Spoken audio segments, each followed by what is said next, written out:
Hello, and welcome back to another episode in our series of 1,000 Evidences for the Church of Jesus Christ of Latter-day Saints.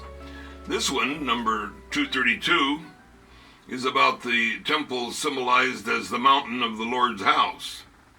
The Church of Jesus Christ of Latter-day Saints understands the meaning of the term mountain of the Lord's house.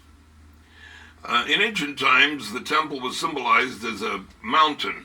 Those who went to the temple went up, as they might climb a mountain.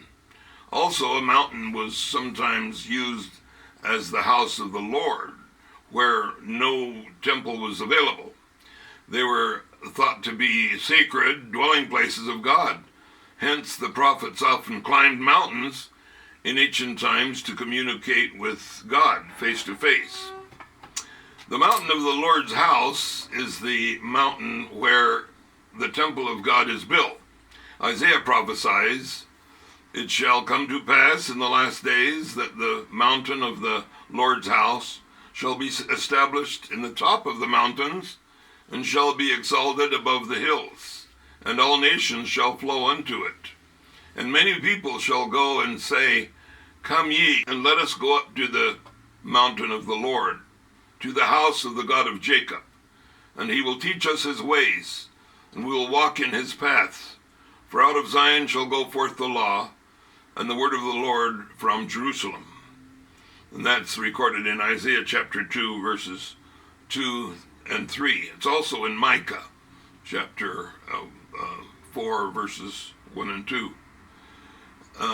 It's also in the book of 2nd Nephi. Elder Bruce R. McConkie has given additional insights into this subject. This great prophecy, as often is the case, is subject to the law of multitude fulfillment, multiple fulfillment. The Salt Lake Temple is the foreseen by Isaiah.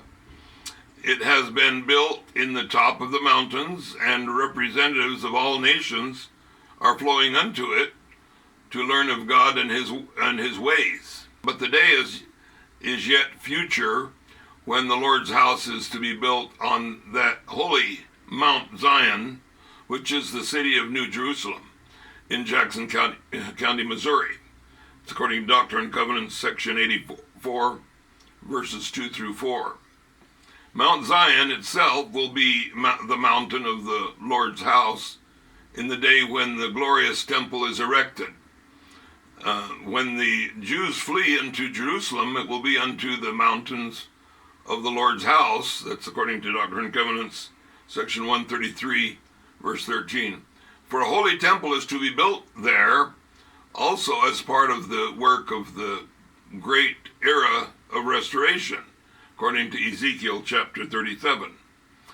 The law cannot go forth from Zion and the word of the Lord from Jerusalem in the full millennial sense that Isaiah foresaw and specified until these two great future temples are constructed in the old and new Jerusalems. That's according to Bruce R. McConkie, Mormon Doctrine, year 1979, pages 518. Incidentally, in 1849, when the Latter-day Saints living in the Rockies petitioned the federal government for statehood, they requested that the name of their state be Deseret.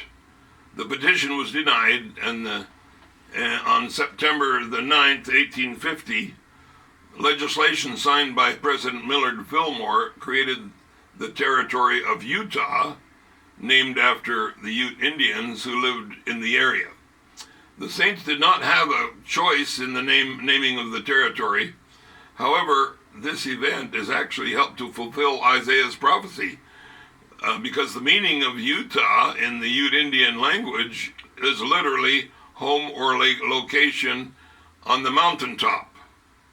That's according to Rich in Ensign to the Nations, 1972, pages 186 through 189. Also, the writer S. George Ellsworth in the New Utah's Heritage, Salt Lake City, Utah, Gibbs M. Smith, Incorporated, 1985, page 67. The Salt Lake Temple is the largest and the most elaborate of all Latter-day Temples, and is included among the 100 Wonders of the World, according to the editors of Rand McNally's Wonders of the World, a guide to the masterworks of civilization, published in 1991. The guide defines a wonder as something that arouses astonishment and awe. Aside of the ornate beauty of this temple, Latter-day Saints recognize the presence of the Holy Spirit as the true source of the astonishment and awe which the Salt Lake Temple inspires. Of the construction of the temple, the guide says, the fact that work started on the heavy task of building the temple within 6 years of the first Mormons reaching the empty side of the Salt Lake Valley says much for the settlers' industry and resourcefulness, and for the Brigham Young's genius for leadership. This is cited in Ensign to the Church of Jesus Christ of Latter-day Saints, June 1993, page 79. And the site of the temple in the Salt Lake Valley was indeed empty. There were no trees in the valley, no lumber yards, no hardware stores, no brickyards, no stone quarries, no heavy equipment such as trucks or cranes. The only strength of the pioneers was their testimony that made it possible for the early saints to do the impossible. Thanks for watching, and don't forget the medical advice: call, don't fall, and apply it to your search for truth. Call on the God of power and miracles. Don't fall for the fault finders who are blind to the obvious truths of the gospel of Jesus Christ. We'll see you next time.